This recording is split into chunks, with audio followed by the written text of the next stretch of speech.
आज 80वीं स्वतंत्रता दिवस के अवसर पर हम भारतीय पब्लिक स्कूल परतापुर के प्रांगण में आयोजित सभा की अध्यक्षता कर रहे अध्यक्ष महोदय, सभा का संचालन कर रहे संचालक महोदय, विद्यालय के शिक्षक गण, उपस्थित अभिभावकों, सज्जनों, भाइयों बहनों, माताओं एवं प्रिय छात्र छात्राओं,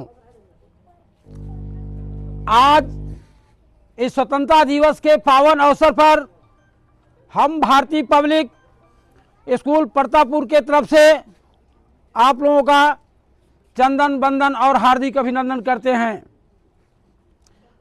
भारत की आन बान और शान, ये फहरते तिरंगे को हम नमन करते हैं और इस आज़ादी की लड़ाई में, स्वतंत्रता की लड़ाई में अपना सर्वस्व न्यौछावर करने वाले, अपने जान की कुर्बानी देने वाले वीर शहीद सपूत वीर पुत्रों को हम कोटि कोटि प्रणाम करते हैं, श्रद्धांजलि अर्पित करते हैं। इस देश की उन्नति, प्रगति और सत्संगति के लिए जिन महापुरुषों ने काम किया है उन्हें भी हम कोटि कोटि प्रणाम करते हैं। इस देश की एकता, अखंडता और विकास के लिए जो लोगों ने काम किया है या कर रहे हैं उन्हें भी हम हार्दिक बधाई देते हैं। ये 15 अगस्त 1947 की तारीख कैलेंडर की सिर्फ तारीख नहीं है। 15 अगस्त 1947 भारत के इतिहास में स्वर्ण अक्षरों में अंकित है। यह वह दिन है जिसे पाने के लिए वर्षों से हमारे वीर शहीदों ने कठिन साधना की थी, तब जाकर के हमें ये आज़ादी मिली थी। हम लोगों ने जो ये आज़ादी पाई, ये क्या हम लोगों ने सोचा कभी कि हमें आज़ादी कैसे मिली, इन अंग्रेज़ों के अत्याचार से मुक्ति कैसे मिली? क्या ये अंग्रेज़ स्वतः भाग गए या उन्हें जाने के लिए मजबूर किया गया? इन सारे प्रश्नों का उत्तर हमारे भारत के जिन इतिहास के पन्नों में अंकित है, उन्हें हम प्रत्येक भारतीयों को जानना चाहिए। जब ये भारत अंग्रेज आए थे, हम गुलाम हुए थे, उसको कैसे भगाया था, इन सारी बातों को जानने से पहले हम भारत के कुछ बैक पृष्ठभूमि को इसको हम देखना चाहेंगे। सबसे पहले हम अखंड भारत की बात करते हैं। ये अखंड भारत की सीमा कहाँ से कहाँ तक हम लोगों में से आप बच्चे भी तो नहीं ये जानते हैं। आज के वर्तमान 10 देश हैं। वर्तमान भारत, पाकिस्तान, अफगानिस्तान, नेपाल, तिब्बत, मालदीव, भूटान, म्यांमार और बांग्लादेश, श्रीलंका, ये 10 देश का जो क्षेत्र है यह अखंड भारत के अंतर्गत आता है। हम लोगों के दिमाग में आता हो अखंड भारत मतलब इस पर एक ही कोई शासन रहा होगा, इसलिए इसका नाम अखंड भारत पड़ा। बात ऐसी नहीं है। ये जो हमारा भारत भूमि है, इन जिन 10 क्षेत्रों की, देश के क्षेत्रों की बात मैंने की है, ये दक्षिण में हिंद महासागर, पूर्व में अरब सागर और हिमालय, उत्तर में हिमालय, पश्चिम में भी सागर से घिरा हुआ है। इसका पश्चिमी उत्तरी थोड़ा सा छोर है जो पश्चिम के देशों से खुलता है। तो एक खंड की भांति है जो चारों तरफ से घिरा हुआ है, समुद्रों से या पहाड़ों से। पहली बात। दूसरी बात यह है कि इन बड़े क्षेत्रों के लोगों का रहन सहन, भाषा, संस्कृति लगभग एक जैसी रही है, इसीलिए इसको अखंड भारत कहा गया। ईस्वी सन 322 के पहले इस भारत पर, जो अखंड भारत की मैंने बात की है, कभी भी किसी भी राजा ने, चाहे वह सतयुग रहा हो, द्वापर रहा हो या त्रेता रहा हो, किसी ने इस संपूर्ण साम्राज्य पर एक राजाओं का अधिकार नहीं रहा है, शासन नहीं रहा। पहली बार ईस्वी पूर्व 322 में मौर्य वंश की यहाँ स्थापना होती है। चंद्रगुप्त इसके सम्राट बनते हैं और यहाँ पाटलिपुत्र के इर्द गिर्द के क्षेत्रों पर वो पहली बार अपना हुकूमत प्राप्त किए थे और पाटलिपुत्र को अपना राजधानी बनाया था। उनके गुरु थे चाणक्य। अपने गुरु चाणक्य की सहायता से मौर्य वंश के शासक अपने साम्राज्य का विस्तार करना शुरू किया और विस्तार करते करते ये जिस अखंड भारत की हमने बात किया था, पूरे अखंड भारत को जीत लिया। आज का ये 10 देश का जो इलाका है, संपूर्ण राष्ट्रों पर विजय प्राप्त किए मौर्य वंश के शासक कालों ने। और इस मौर्य वंश के शासक कालों के इसी में अशोक महान सम्राट का आप लोग नाम सुनते होइएगा। सबसे महान सम्राट मौर्य वंश में अशोक सम्राट ही हुआ था। इसका 9वां शासक बृहद्रथ अंतिम शासक था, जिसको उसी का सेनापति पुष्यशुंग मित्र ने उसको खुलेआम उसकी हत्या कर दी और हत्या करके स्वयं गद्दी पर बैठ गया। वह गद्दी पर तो बैठ गया, हत्या तो कर दी, लेकिन इतने बड़े साम्राज्य का संचालन, इस पर शासन का देख रेख उससे नहीं हो पाया। नतीजा हुआ ये भारत पुनः खंड खंड टुकड़ों में बंटने लगा। स्थानीय क्षेत्र के राजा इसको अपना अधिकार जमाने लगे, स्वतंत्र राज्य फिर घोषित करने लगे, हो भी गए। इस तरह से भारत फिर खंड खंड हो गया। ये जो बृहद्रथ यहाँ शासन किए थे, वो ईस्वी सन पूर्व 185 ईस्वी में उनकी मृत्यु हुई थी। तो ईसा पूर्व 185 से लेकर के और बाबर के आगमन 1526 तक, यह है 1700 वर्ष लगभग समय हो जाता है। ये 1700 वर्ष तक भारत में खंड खंड पर फिर राज्यों के रूप में रहा और शासन करते रहे। 1226 ईस्वी में गुलाम वंश की स्थापना होती है। वो यहाँ आक्रमण करता है और अपने आप को विजयी पाता है। तो दिल्ली के इर्द गिर्द के राज्यों पर वो अपना विजय हासिल करता है और दिल्ली को अपना राजधानी बनाता है और दिल्ली सल्तनत के नाम से इसको जाना गया। ये जो गुलाम वंश के शासक थे, इन लोगों ने भी अपने क्षेत्र का विस्तार किया और दिल्ली के इर्द गिर्द के बहुत सारे भूभाग पर अपना सत्ता काबिज कर लिया, लेकिन अखंड भारत पर यह भी नहीं पहुंच पाया। उसके बाद 1226 ईस्वी में जब मुगल साम्राज्य की स्थापना होती है, बाबर आता है और वह गद्दी पर बैठता है। उसके बाद मुगल साम्राज्य के बादशाह कहे जाते थे राजा, इन लोगों ने फिर अपना क्षेत्र का विस्तार करना शुरू किया और क्षेत्र का विस्तार करते करते ये लगभग अखंड भारत पर सत्ता काबिज कर लिया मुगल साम्राज्य। उस समय हमारा भारत बहुत ही संपन्न था। दुनिया के जीडीपी में भारत का हिस्सा 25% हुआ करता था। भारत की अर्थव्यवस्था इतनी मजबूत थी उस समय, हम उतने समृद्ध थे कि दुनिया का 1/4 मतलब कि यहाँ पर अर्थव्यवस्था मजबूत थी, यह समझ लीजिए। सोने की चिड़िया कही जाती थी ये भारत। ऐसा हमारा समय था। तो ये जो हमारे अब मुगल वंश का जब आगमन होता है 1526 ईस्वी में और ये अखंड भारत पर जब अपना साम्राज्य स्थापित करता है, तो इस बड़े से बहुत बड़े भूभाग पर अपना साम्राज्य स्थापित करने के लिए, शासन ठीक ढंग से चलाने के लिए इसको अलग अलग प्रांतों में बांट दिया। जैसे अभी भारत का बिहार है, उत्तर प्रदेश है, मध्य प्रदेश है, इसी प्रकार से। तो उसमें 3 बड़ा प्रांत उसने बनाया है। एक अवध का प्रांत, बंगाल का प्रांत और दक्षिण में हैदराबाद का प्रांत। और इन क्षेत्रों पर उसने सबसे बड़ा पदाधिकारी जो नियुक्त किया, उसे गवर्नर कहा या सूबेदार कहा। ये गवर्नर और सूबेदार के नाम से जो दिल्ली के राष्ट्रीयकृत केंद्रीयकृत जो बैंक क्या नाम है देश था, राज्य था, सरकार थी, उसके द्वारा नियुक्त प्रशासकों द्वारा प्रशासन चलाया जाने लगा। सब दिन एक जैसा एक किसी का भी नहीं रहा है। मुगल साम्राज्य का भी 7वां वंश, 7वां सम्राट था औरंगजेब। औरंगजेब के जमाने तक, मुगल साम्राज्य के औरंगजेब बादशाह तक भारत अपने चरम पर था। जब औरंगजेब की मृत्यु होती है तो ये भारत फिर उसके जो बाद आने वाले प्रशासक थे, राजा थे, बादशाह थे, उनसे कंट्रोल नहीं होता है और भारत के जो ये सूबेदार थे वो अपने आप को स्वतंत्र राज्य घोषित करने लगा और बहुत सारे राजा स्वतंत्र भी हो गए। जैसे बंगाल का नवाब भी स्वतंत्र हो गया, ये अवध का भी, और दक्षिण में जो वो हैदर का प्रांत था, ये तीनों बादशाह सबसे पहले तो बंगाल वाला हुआ, सबसे पहले अपने आप को स्वतंत्र घोषित कर लिया और अपने आप को अब सूबेदार नहीं नवाब कहने लगा। बंगाल का नवाब, अवध का नवाब, हैदराबाद का नवाब, बाद में उसमें से अलग होकर के कर्नाटक का भी नवाब बना, और क्षेत्रीय नवाब भी थे और क्षेत्रीय सूबेदार भी थे पहले, और बहुत सारे छोटे छोटे राज्यों में भी बहुत सारे राज्य थे।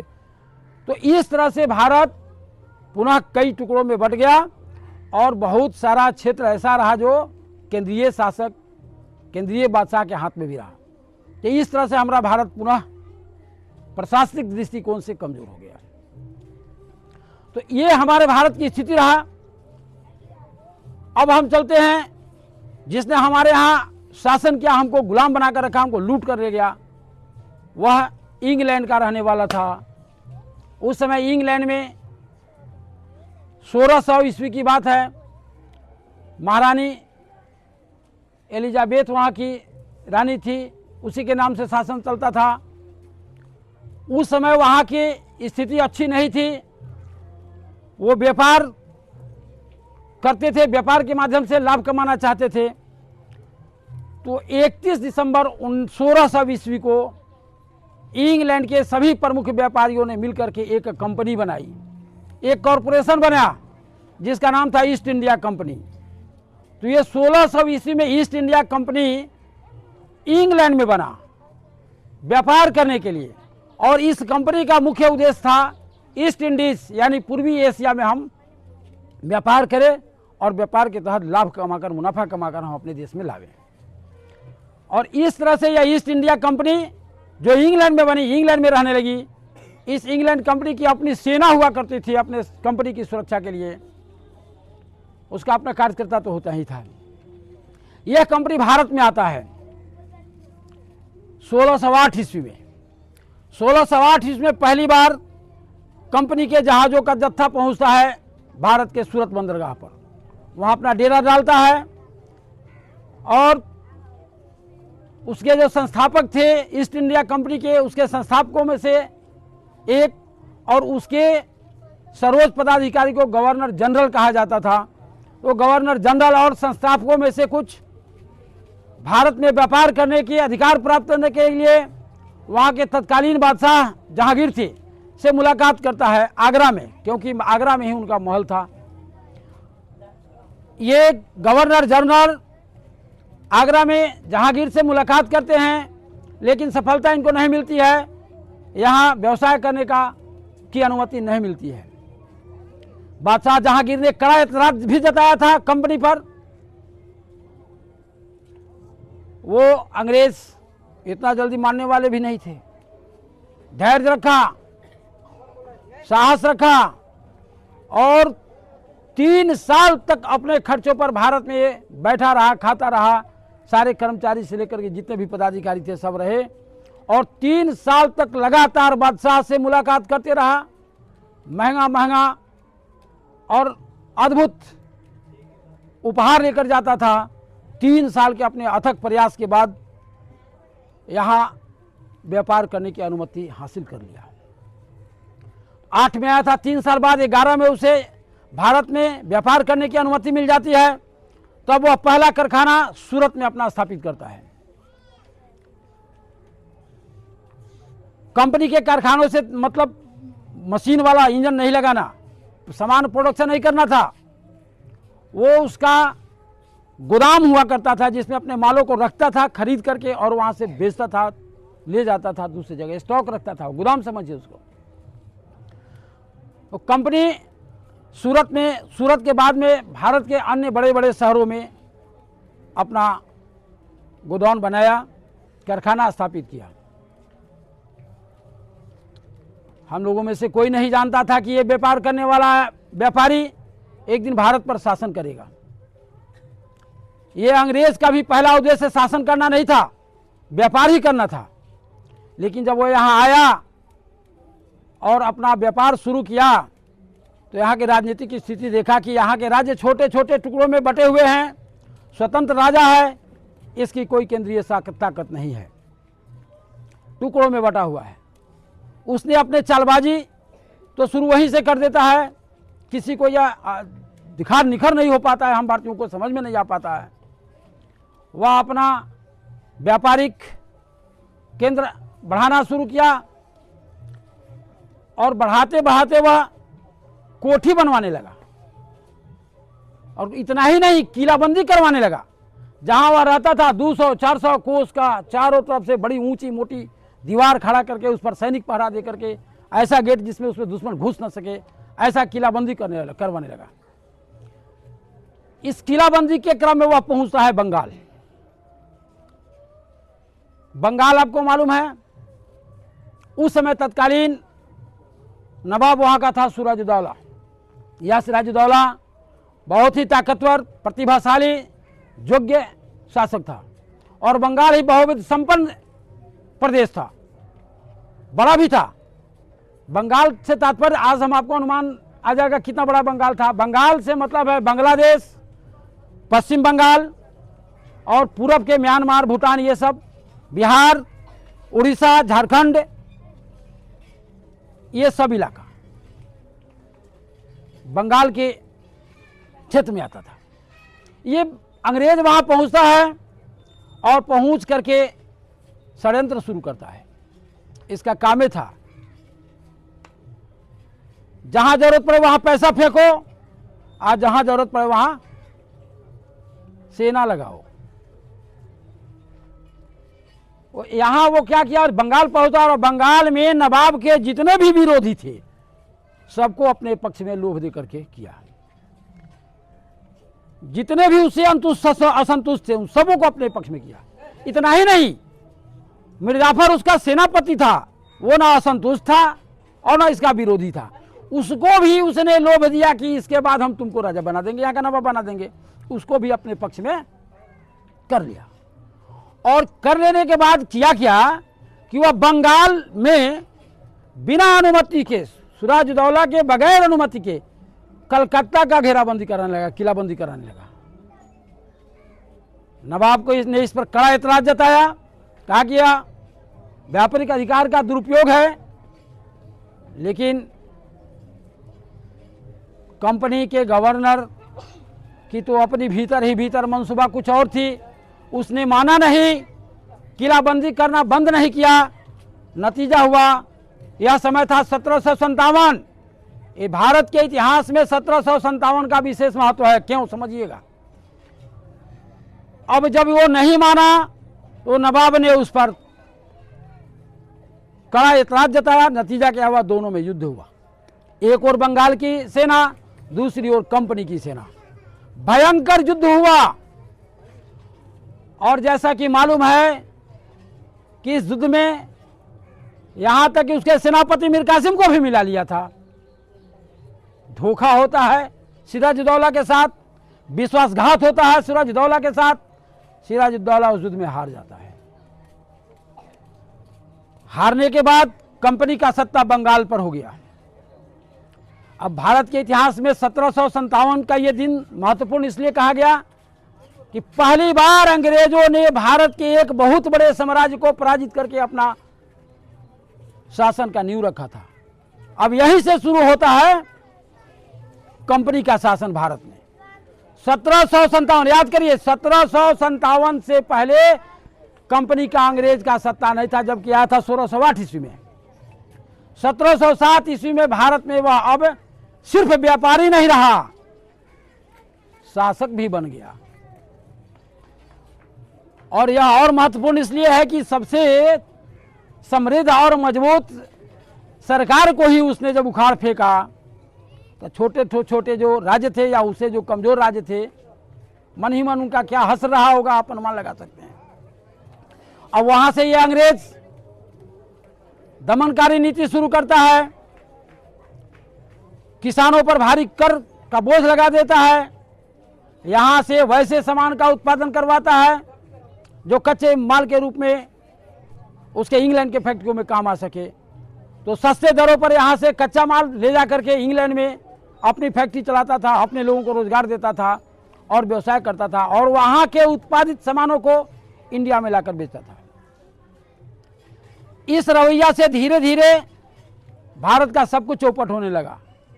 जो भी व्यवसाय कल कारखाना था जो चरम पर था, सब धीरे धीरे नष्ट होने लगा। लोगों की में बेरोजगारी बढ़ गई, आर्थिक दशा बड़ी ही दयनीय हो गई, भूखमरी आ गई और ये अंग्रेज अपना रवैया और भी कड़ा किए जा रहा था। राज्यों को हड़पने की नीति अपनाने लगी। राज्यों के हड़पने की नीति भी अजीब था। यहाँ के जो छोटे छोटे राज्य थे उसमें शासन व्यवस्था के नाम पर अपनी कंपनी का शासन सैनिक रखा करता था और 1710 तक, 1717 में युद्ध होने से पहले 1710 तक इस कंपनी के बाद सब पास 2,60,000 सशस्त्र सैनिक थे, जो उस जमाने के ब्रिटेन के सैनिक से दुगुना था। ब्रिटेन उसका देश है, वहां जितना सैनिक है उससे दुगुना सैनिक उसके एक व्यापारिक कंपनी को था इंडिया में। तो ये जो इसकी अपनी चाल थी और लोगों के बीच फूट डालना शुरू किया, देशों को हड़पने लगा। हड़पने के लिए वो अपने शासन व्यवस्था के नाम पर, कंपनी की सुरक्षा के नाम पर अपना सैनिक रखता था उन छोटे छोटे राज्यों में जो स्वतंत्र थे उस समय। फिर शासन व्यवस्था खराब होने के नाम पर उस शासन को अपने हाथ में ले लेते थे। उत्तराधिकारी न होने के नाम पर भी वहाँ का शासन अपने हाथ में ले लेता था। दत्तक पुत्रों की मान्यता रद्द कर दी, दत्तक पुत्र होने पर भी वह उसको राज्य की मान्यता नहीं देता। तो इस तरह से विभिन्न प्रकार के अपने क्रियाकलापों से भारत का चूषण करने लगा। भारत के लोग प्रताड़ित होने लगे। भारतीयों में असंतुष्ट हो गया, असंतुष्टि सब सारे के सारे असंतुष्ट। राजे महाराजे तो तंग थे ही। इसकी इतनी बड़ी जो सैनिक थी, इसमें सिर्फ इंग्लैंड का सैनिक नहीं था, हमारे हिंदुस्तान का भी सैनिक था। वेतन पाता था, अंग्रेज के लिए काम करता था। तो उसमें उस समय जिस समय यह बड़ी तेजी से बढ़ रहा था, सारे राज्यों को हड़प रहा था, धीरे धीरे साम्राज्य भारत के सारे राज्यों को लगभग हड़प लिया था। उस समय हुआ एक घटना कि इंडियन जो सैनिक थे कंपनी में, उन सैनिकों में हिंदू मुस्लिम सभी थे। होता यह है कि एक कारतूस आते, एक बंदूक आया अंग्रेजी कंपनी में, एक राइफल आया जिसके राइफल में कारतूस जो भरना होता था, उस कारतूस के मुंह पर एक गाय और सुअर के चर्बी का ढक्कन कवर लगा हुआ था, जिसको खोलने के लिए दांत का प्रयोग करना पड़ता था। यह सुअर और गाय हिंदू और मुसलमान दोनों के लिए वर्जित था उसके धार्मिक दृष्टिकोण से।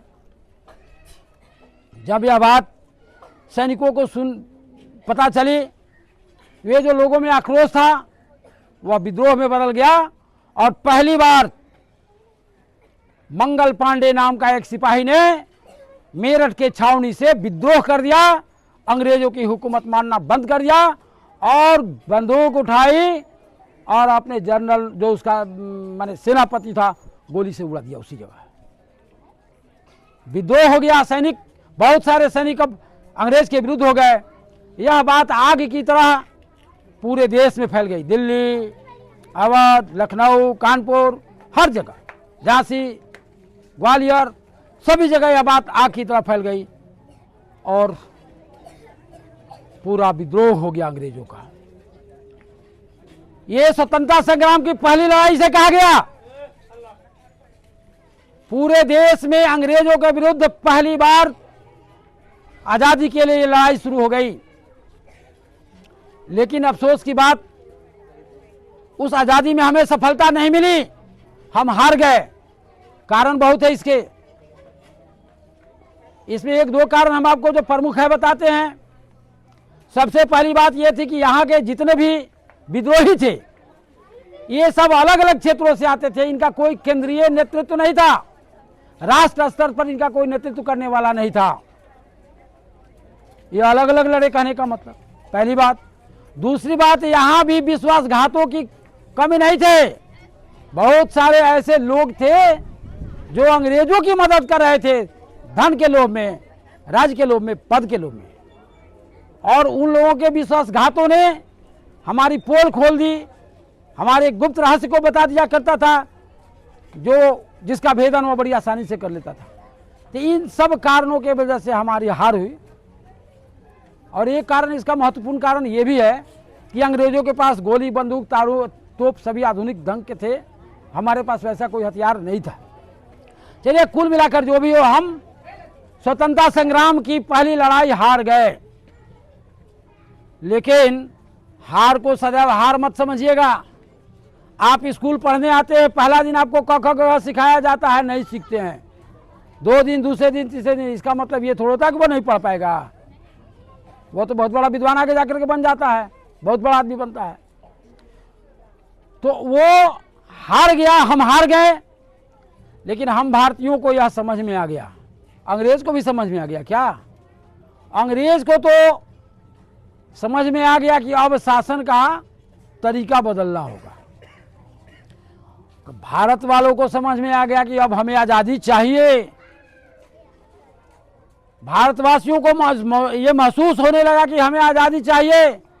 उनके द्वारा जो शासन किया जाता था वह क्रूरतापूर्वक, बर्बरतापूर्वक, छोटी सी छोटी गलती के लिए कड़ी से कड़ी सजा देता था अंग्रेज। कोड़ा बरसाना, जेल में बंद करना, फांसी के फंदे पर चढ़ा देना, और उसके लिए आम बात थी। जीवन को, भारतीय जीवन को कुछ समझता ही नहीं था। तो भारत के लोगों को इन सारे क्रूरों से, अत्याचारों से ये समझ में आ गया था कि आज़ादी होना, देश को आज़ाद करना, मुक्ति पाना, इस गुलामी के बेड़ी को काटना जरूरी हो गया है। एक नंबर। दूसरे नंबर में यहाँ के लोगों ने यह भी महसूस किया कि इस लड़ाई को जीतने के लिए केंद्रीय स्तर पर एक संगठन का होना जरूरी है, जो पूरे देश का संचालन कर सके, उसके दिशा निर्देश पर लोग काम कर सके। तो इस उद्देश्य के लिए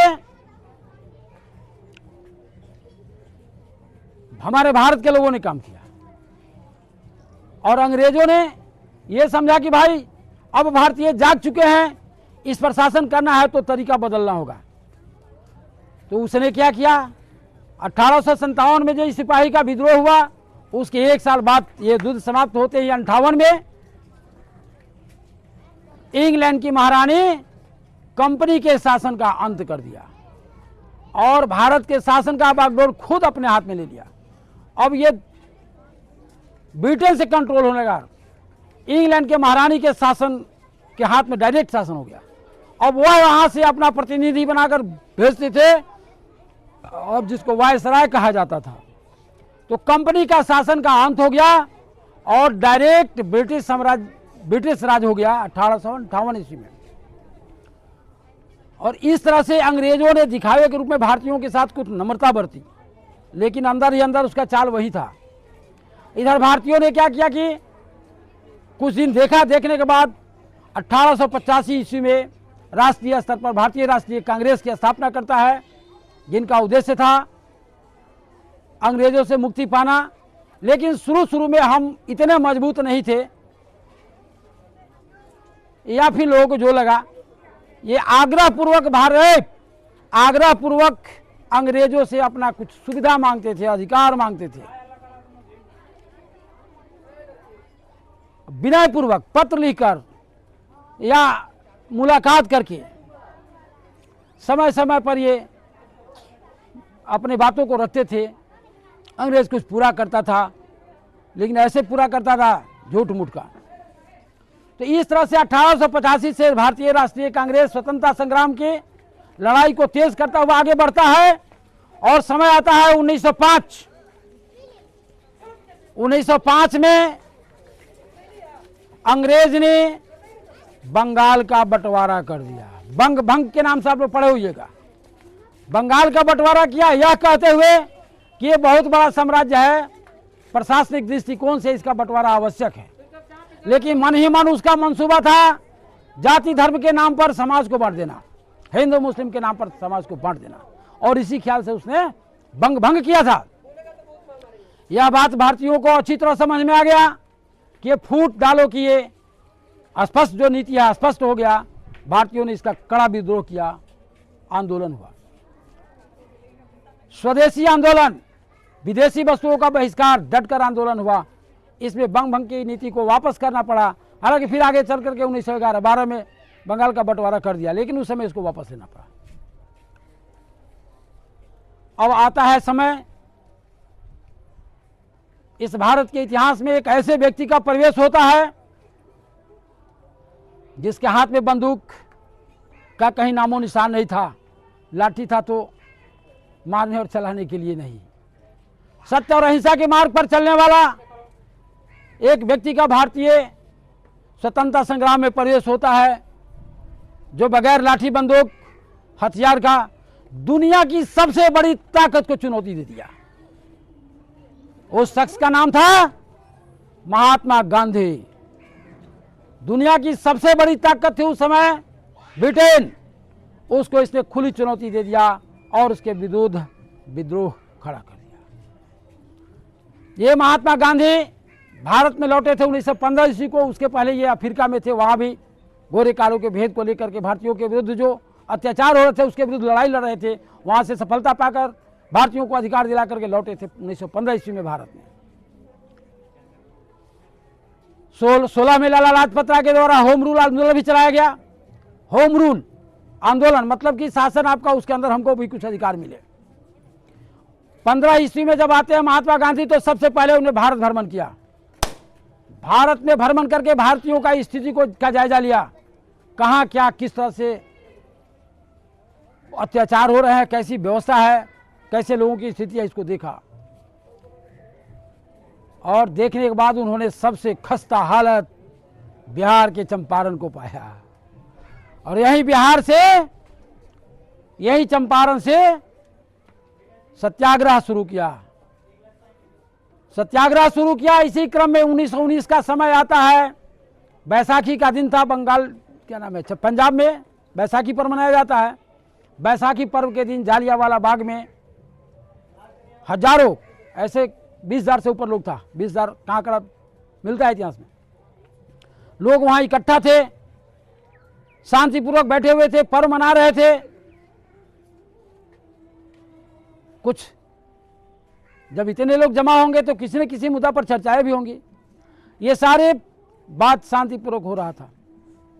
उस समय का जो तत्कालीन कलेक्टर था उसे लगा कि ये अंग्रेजों के विरुद्ध यहां से चल रहा है, लोग विचार कर रहा है। उसने बिना किसी सूचना का, उस बाग में मात्र एक दरवाजा था, बंद करवा दिया और बिना सूचना का गोली चलाने का आदेश दे दिया, जिसे हम भारतीय इतिहास में जालियांवाला बाग हत्याकांड के नाम से जानते हैं। गोली चली, उसमें कुआं था, जान बचाने के, भगदड़ मची, जान बचाने के लिए उस कुआं में फांद गया, जिससे 100 लोग मृत पाया गया उस कुएं से। और कितने सैकड़े लोग मारे गए बंदूक से। 5,000 लोग बुरी तरह घायल हुए थे। इस तरह से अंग्रेजों की नृशंस और क्रूरतापूर्वक व्यवहार से अंदाजा लगा सकते हैं कि भारतीयों की स्थिति क्या रही होगी। उस समय एक नमक कानून भी था अंग्रेजों का। नमक कानून का मतलब था कि भारत के लोग समंदर के जल से नमक नहीं बना सकते हैं। अगर नमक बनाइएगा तो आपके विरुद्ध मुकदमा चलेगा, सजा मिलेगी। सजा साधारण थोड़ा था, सोचे काला पानी सीधे भेज देता था और 2-4 महीना के बाद में उस पर केस को फाइनल करके फांसी, नहीं तो काले पानी की सजा, बड़ी कड़ी सजा देता था।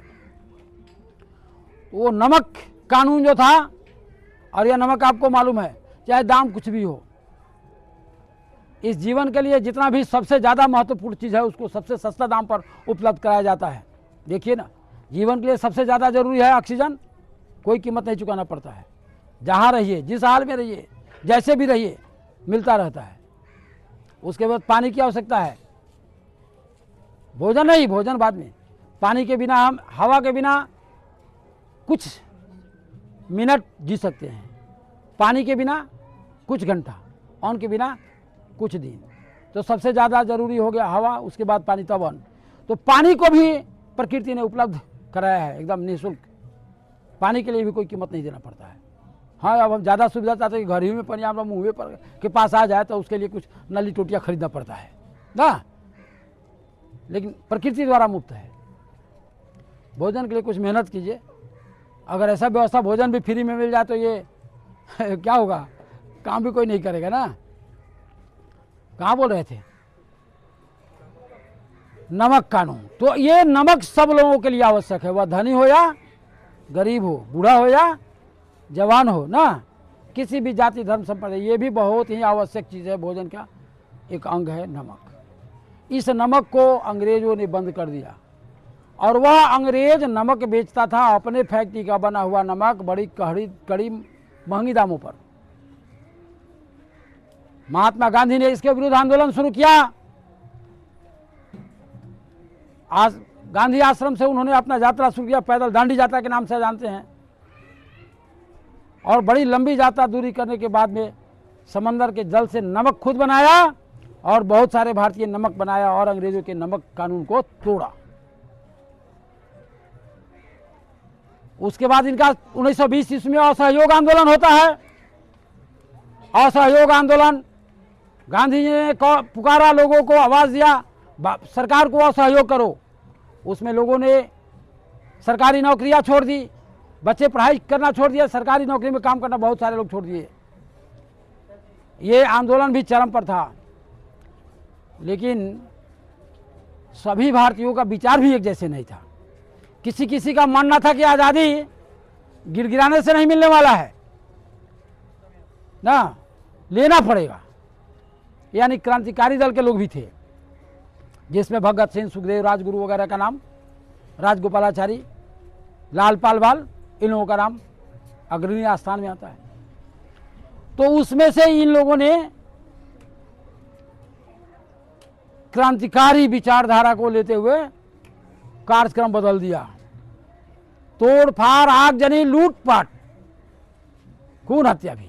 गांधी जी ने देखा कि ये सत्य और अहिंसा के पुजारी, गांधी जी ने देखा अहिंसा फैल रही है, वापस लिया आंदोलन को। बहुत सारे लोग कहते हैं कि वो आंदोलन उसी समय से आजाद हो गया रहता। ऐसे ही समय बीता रहा, अंग्रेजों का अत्याचार चलता रहा, हम लड़ाई उसके विरुद्ध समय समय पर आंदोलन करके करते रहे। एक समय आता है, लाला हरदयाल का नाम आप लोग सुने होइएगा, 1928 ईस्वी में। ये भी किसी आमरण अनशन हड़ताल पर थे। अंग्रेजों ने इन पर लाठियां बरसाई, इतना मारा लाठी से, इतने मारा लाठी से कि ऑन द स्पॉट उसी जगह इनकी मृत्यु हो जाती है। भगत से अभी नौजवान था, उसे रहा नहीं गया और उसने उसी समय एक अफसर था, अंग्रेज अफसर था, सॉन्डर्स नाम था उसका, गोली से भून दिया। इतना ही नहीं, वो केंद्रीय सभा, अंग्रेजों के केंद्रीय सभा में जाकर बम पटका। साथ में राजगुरु और सुखदेव भी थे। बम पटक के भागा नहीं, इन लोगों ने अपने आप को गिरफ्तार होने दिया। गिरफ्तारी हुई और ज्यादा समय नहीं लगा। 23 मार्च 1931 को 2 साल के अंदर पकड़कर केस मुकदमा चलाकर फांसी के तख्ते पर झुला दिया गया। उसी समय सविनय आज्ञा भी महात्मा गांधी के द्वारा 30 में चलाया गया 1930 में, जिसमें रावी नदी के तट पर हमारे जवाहरलाल नेहरू ने स्वराज की घोषणा भी कर दी, स्वतंत्रता की भी घोषणा कर दी। हमारा आंदोलन चलता रहा। इसी समय एक और क्रांतिकारी जिसका नाम सुनते हैं, नेताजी के नाम से सुभाष चंद्र बोस। इस भारतीय स्वतंत्रता संग्राम के में नेताजी का प्रवेश होता है। ये भी क्रांतिकारी दल के लोग थे, क्रांतिकारी विचारधारा के लोग थे। इन लोगों ने भी ईंट का जवाब पत्थर से देने की बात करते थे। और यहाँ से वो चले गए सिंगापुर और वहाँ पर आज़ाद हिंद फौज का गठन किया और अपनी फौज मजबूत बना करके अंग्रेजों के विरुद्ध लड़ाई शुरू कर दिया। उन्होंने कहा, तुम मुझे खून दो, मैं तुम्हें आज़ादी दूंगा। इस नारा को सुनकर आज भी खून खौल जाते हैं। इसी बीच में 1939 का समय आता है, द्वितीय विश्व युद्ध छूटता है। एक और जापान और दूसरी ओर इंग्लैंड, अमेरिका और दुनिया के देश दोनों ओर थे। इंग्लैंड की हालत इस युद्ध में खराब हो गई, दयनीय दशा हो गई। और उसी क्षण हमारे महात्मा गांधी के नेतृत्व में एक आंदोलन चला, भारत छोड़ो आंदोलन। ये बंबई के ग्वालियर टैंक मैदान से ऐतिहासिक भाषा में एक ऐतिहासिक नारा दे दिया, करो या मरो। जब महात्मा गांधी ने करो या मरो का नारा दिया, बड़ी गहराई से सोचिएगा, दिल छू लेगा, आंसू आ जाएगी। करो या मरो का नारा दिया तो इंडिया के एक एक लोग भारत के सड़कों पर आ गए। बच्चा से लेकर बूढ़ा तक, सयाना से लेकर पुरुष महिला, सब के सब भारत के सड़कों पर आ गए। अब जरा सोचिए, सत्ता के विरुद्ध अगर भारत के एक एक बच्चा अगर सड़क पर आ जाए तो सत्ता का क्या होगा। अंग्रेज को समझ में आ गया कि अब भारत पर शासन नहीं किया जा सकता है। उस समय अंग्रेज युद्ध से भी परेशान था और भारतीय आंदोलन चरम पर था। उसने देखा कि अब यहां शासन करना असंभव हो गया है, तो उसने घोषणा किया कि अब हम भारत को आजाद कर देंगे। भारत को आजाद करने की घोषणा करता है। इस गुलामी की बेड़ी को काटने के लिए पहली बार 1857 ईस्वी में स्वतंत्रता संग्राम की लड़ाई पहली बार खुलकर पूरे भारत में हुई और करोड़ों भारतीयों के सदियों की गुलामी, सदियों की तपस्या, तप बलिदान से हमें यह सफलता मिली। आकाश गगन मुक्त हुआ, धरती आजाद हुई। 15 अगस्त 1947 का दिन भारत के इतिहास में स्वर्ण अक्षरों में अंकित हुआ। गुलामी की बेड़ियां टूटी, कुहासे के बादल साफ हुए और ये जो अत्याचार था उसके शबनम सूख गए। नृशंस अंग्रेजों की अत्याचार से भारत मुक्त हुई। सत्य और अहिंसा के पुजारी, त्याग और करुणा के देवता महात्मा गांधी के नेतृत्व में भारत स्वतंत्रता के सूरज के दर्शन किए। इस दिन के दर्शन के लिए हमारे असंख्य गिनती नहीं की जा सकती है। वीर शहीदों ने अपने प्राणों की आहुति दे दी, फांसी के फंदे पर झूल गए। महारानी लक्ष्मीबाई, तात्या टोपे, नाना साहेब, झलकारी बाई, वीर कुंवर सिंह, वीर शिवाजी जैसे अनगिनत, कितना का नाम लिया जा सकता है, लोगों ने अपने प्राणों की आहुति दे दी। तो वहीं महात्मा गांधी, जवाहरलाल नेहरू, मोतीलाल नेहरू, डॉक्टर राजेंद्र प्रसाद, डॉक्टर भीमराव अंबेडकर, सरदार वल्लभ भाई पटेल, लाला लाजपत राय, लाला हरदयाल, राम गोपालाचार्य, रामकृष्ण गोखले, सुभाष चंद्र बोस, अनगिनत लोगों का जो योगदान है इस स्वतंत्रता संग्राम के, इसके योगदान को भी भुलाया नहीं जा सकता है, भी अविस्मरणीय है। आजादी की इस कीमत को पाने के लिए हमारे अनगिनत बहनों ने रक्षाबंधन का त्योहार भुला दिया। अनगिनत माताओं ने अपने ही बेटों को धधकती आग में झोंक दिया। कितनी गृहस्थियां उजड़ गई, कितने वीरांगनाओं के मांग के सिंदूर धुल गए। बूढ़ों के लाठी का सहारा, बुढ़ापे का सहारा लाठी टूट गया। किलकारी मारने वाले बच्चे अनाथ हो गए। इतनी कीमत अदा करने के बाद तब यह हमारा दिन आया, हमारा देश आजाद हुआ। इस कीमत को चुकाने के बाद हमारे भारत के सपूतों ने, शहीदों ने या उस समय के अग्रगण्य नेताओं ने अपना एक सपना संजोग रखा था। उनका सपना था इसी जीवन में इस जन्म में, इसी जन्म में, इस जीवन में हमको तुमको मान मिलेगा। गीतों की खेती करने को पूरा हिंदुस्तान मिलेगा। क्लेश जहां है फूल खिलेंगे, फूलों की खेती हमको तुमको मान मिलेगा, त्राण मिलेगा। फूलों की खेती करने को पूरा हिंदुस्तान मिलेगा। जिन आंखों के दीप बुझे हैं उन आंखों को ज्ञान मिलेगा। हमको तुमको ज्ञान मिलेगा। विद्या की खेती करने को पूरा हिंदुस्तान मिलेगा। मैं कहता हूं, फिर कहता हूं, हमको तुमको प्राण मिलेगा। मोरों सा नर्तन करने को पूरा हिंदुस्तान मिलेगा।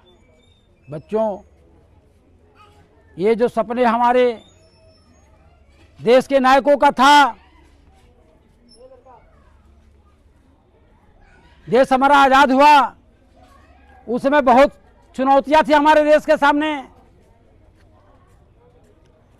उन सारी चुनौतियों से लड़ना था। हमारा देश लड़ा, विकास किया, बहुत विकास के मार्ग पर आज भी अग्रसर है। लेकिन अफसोस की बात, ये जो पंक्ति पढ़ी गई है यह भारत के धरातल पर कहीं दिखती नहीं है। हमें इसे वास्तविक रूप में लाने की जरूरत है, तब भारत का सपना साकार होगा।